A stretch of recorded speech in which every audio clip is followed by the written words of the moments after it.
এগারো তারিখ রাত্রিবেলা এসডি এন্টারপ্রাইজ মেলার মাঠ একটি দোকানে উপরে ছাদের উপরে হোল করে ছোট্ট একটা হোল করে চোর ভিতরে ঢুকে একটি ল্যাপটপটি এবং কিছু ক্যাশ টাকা এবং মাউস এগুলি কিছু জিনিস নিয়ে যায়।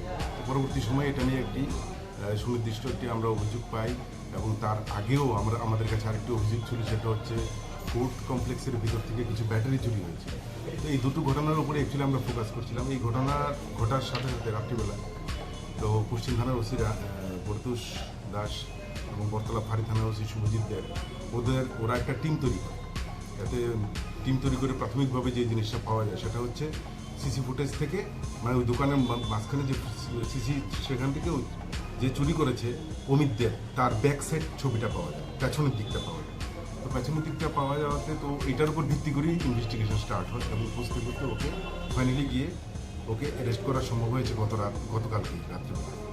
তো জিজ্ঞাসাবাদ করার পর ওর যে ল্যাপটপ চুরি করেছে এগুলি সে স্বীকারোক্তি দিয়েছে এবং তার বাড়ি অ্যাকচুয়ালি আমবাসা। ওর আমবাসা বাড়ি থেকে রাত্রিবেলা এগুলিকে উদ্ধার করে আনা হয়েছে এবং তাকে জিজ্ঞাসাবাদের সাথে সাথে আরেকজনকে পাওয়া যায় যার নাম হচ্ছে দেবনাথ, সজল দেবনাথ নামে আরেকজনকে অ্যারেস্ট করা হয়, যে তার সহযোগী হিসেবে কাজ করেছে এবং আজকে তাদেরকে কোর্টে পাঠানো হচ্ছে পুলিশ রিমান্ডের প্রেয়ার সহ, যাতে অন্যান্য চুরি যে ঘটনাগুলি ঘটেছে শহরে এদের সাথে এদের জড়িত থাকার বিষয়টাকে আমরা একটু গুরুত্ব সহকারে দেখছি।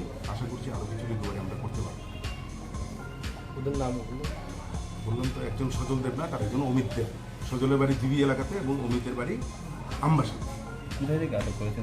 অমিতকে তো গতকালকে আমরা আইজিএম চৌমনি থেকেই পাওয়া গেছে।